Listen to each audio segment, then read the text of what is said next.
Nintendo were the last big company to make their E3 announcements. There was quite a bit of excitement in the community, and to be fair, they did have quite a few heavy hitters. And I bet you're all well excited for this one, aren't you? Nintendo's conference wasn't really a conference, it was more of a stream from a Nintendo Direct presentation like they have done for the last few E3s. The presentation was short, sharp and to the point. There was little fluff or filler really, kind of like how Sony and Bethesda did their conferences. Nintendo's presentation started out with a trailer showing lots of hip and stylish youngsters playing a myriad of games on the Switch. I had to break, when I was reading this show, I had to ask Liam, who wrote this one. Who is a hip and stylish youngster? Well, did he write that ironically or non-ironically? Liam, what's the answer? You decide.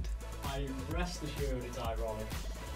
So he says, but I'm not so sure.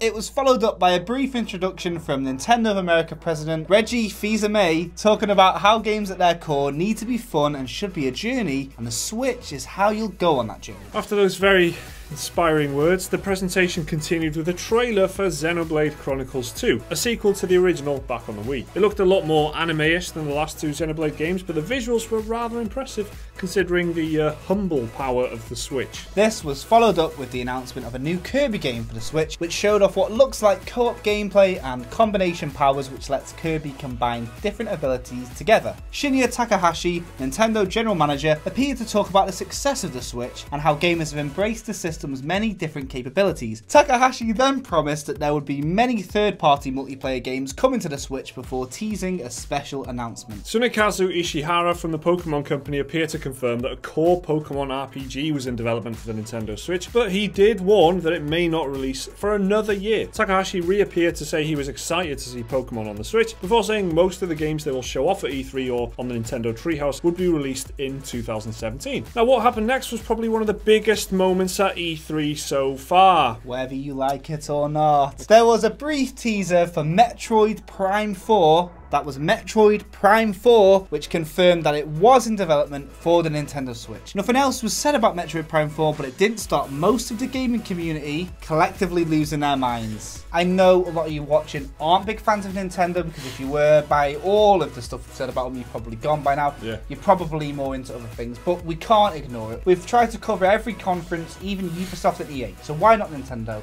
And I think that Metroid Prime 4, to put this lightly, to put it into non-Nintendo terms, it's their Half-Life 3. Metroid is one of the more like adult Nintendo games. It's very difficult set of games. A lot of people know that Metroidvania is a genre of game that, which loosely means difficult. Yeah, hard, and you've got to go back and forth on a map a shitload of times. It's a huge announcement. If anyone else announced a game like that, they wouldn't be saying it was brave and bold. They'd be saying this is fucking bullshit. It might as well just be saying, yeah, we're making this game. The flip side is, imagine Valve announced Half-Life 3. They could shit that announcement out any which way they wanted, and the internet would melt down.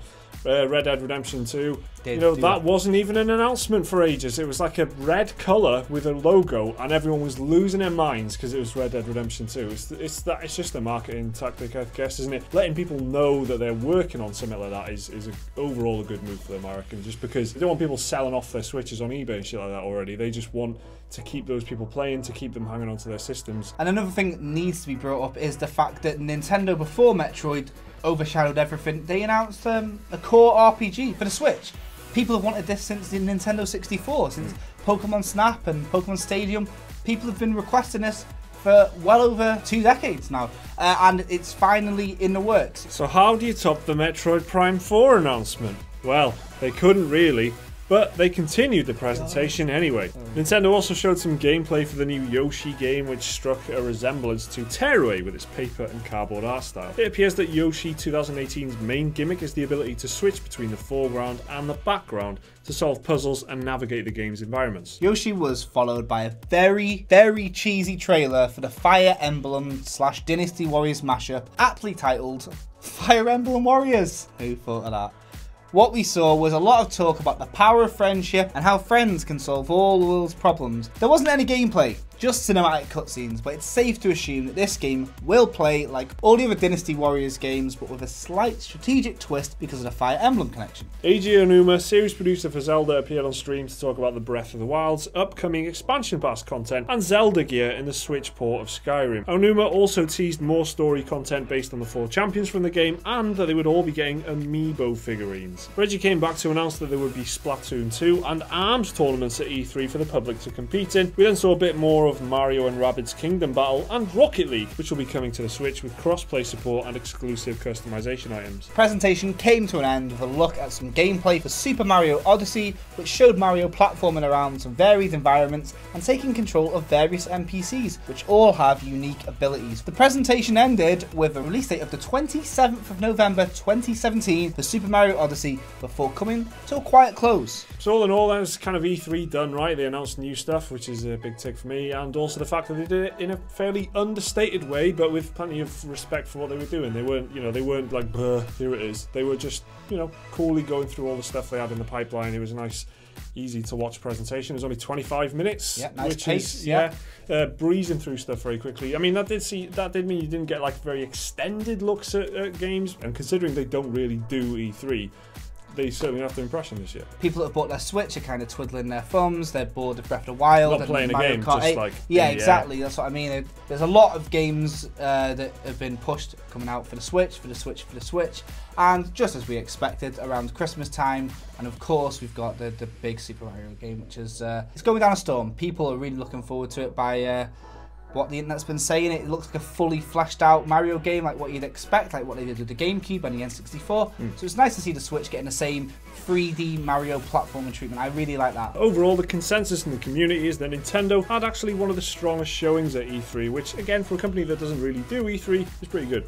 Their announcements, especially Metroid Prime 4, generated quite a lot of interest on the internet at the very least. Nintendo had a good variety of games on show, and it looked like they're doing as much as they can to win over people to the Switch and keep people on the Switch as well. Good show, Nintendo. Nice one. So that's it for Nintendo's E3 presentation, guys. What did you think? If you got a Switch, are you looking forward to any games? We're sorry, Gaz. Please don't fire us. Leave a comment in the section below. Remember to like the video if you enjoyed it. Subscribe if you're new around here. There's a link to our Patreon if you want to support the channel. And of course, we've got plenty more content covering all of the E3 conferences, so why not check some of that out if you're more interested in that. We'll see you next time.